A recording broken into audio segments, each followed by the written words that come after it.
I've been praying this week with Andrei Ruble's famous icon of the Trinity. If you were to go online and search for the icon of the Trinity, it will be the one that comes up.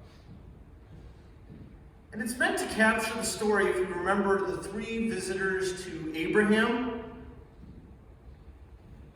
But not so long ago, I heard Father John Ricardo, give an interpretation. And he said, imagine the Father, the Son, and the Holy Spirit, and they're sitting at table. And Adam has sinned. And by him saying yes to the devil, he has given dominion to the devil over all of his descendants. And so we as a race are subject to temptations. We fall daily into doing things that we don't want to do, that we know we should not do, that we know are going to hurt the very people we love.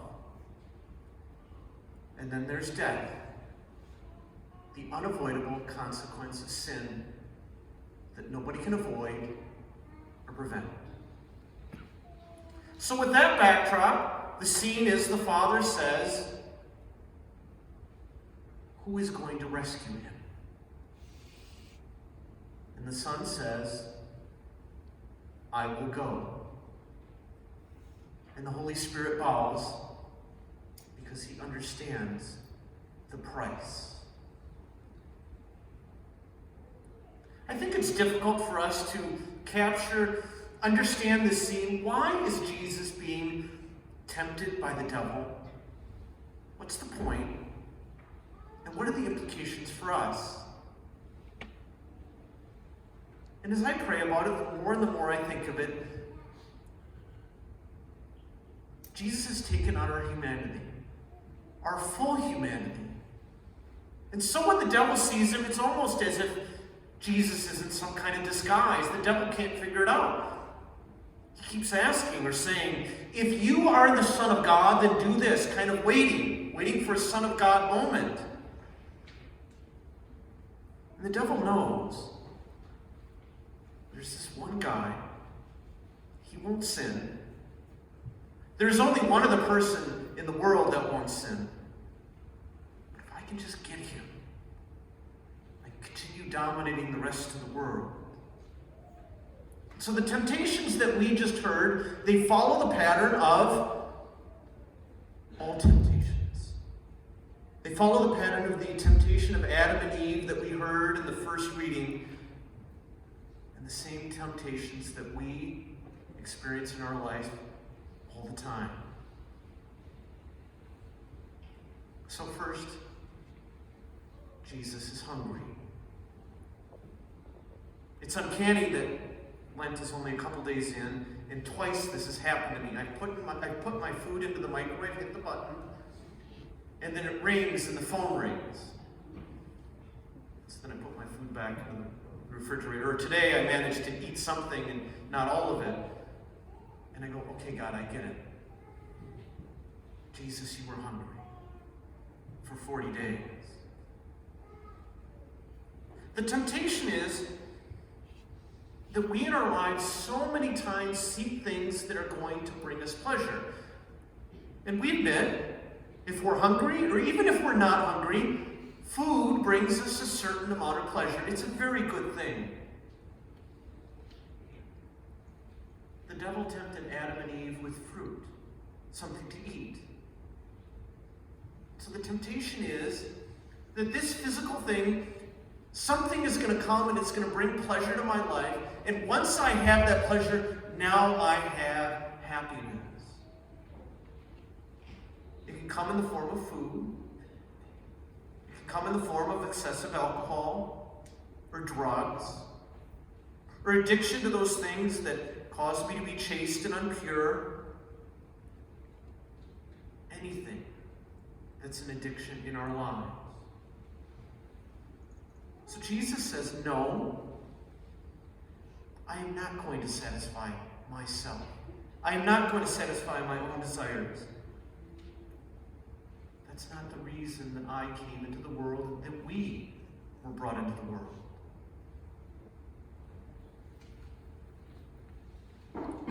I'm going to jump to the third temptation and then come back to the second.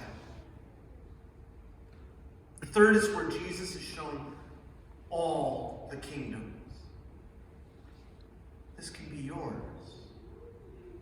What did Jesus come to do? He came to save humanity.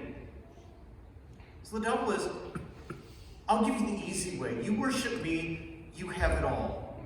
Shortcut. You don't have to go, whatever you're trying to do, that cross, don't worry about it. Adam and Eve's sin was that fruit. It was delightful. It caught their eye. It was something nice to look at. They wanted it. The temptation is, in our life, well, God says you can't have that. And the devil creeps in. Take it. Take it anyways. It's the sin of theft. It's where money laundering comes in. All cheating. Any kind of corruption. All of those are, so to say, a lack of trust in God. You're holding back from me, so I'm just going to take it. Jesus says, no. I trust the Heavenly Father. I trust my vocation. I'm not going to take the easy way out, even if it's going somewhere in a good direction, the direction we take to get there matters. I'm going to do it the right way. And then the second temptation. It's pride. I can't remember which class it was. I was telling what it's like to go up St. Peter's, where you go around and up the dome. And if you don't know, when you go up the dome, you start to go like this because you're in a dome and you're looking down. I have no idea what it's like because it's my friends told me this and I won't dare go up there.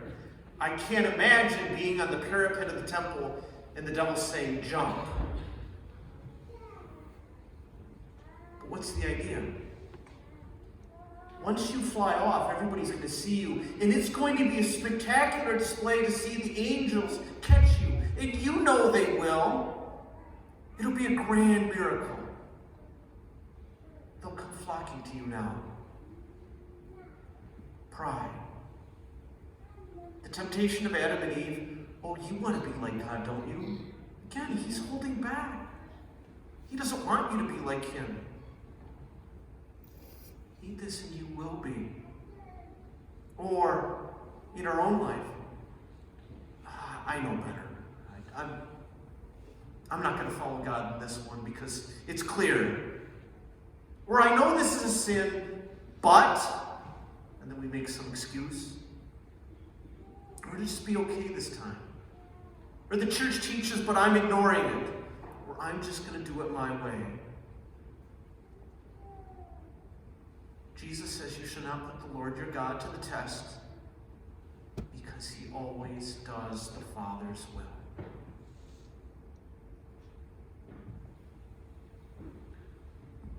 We're at the very beginning of Lent.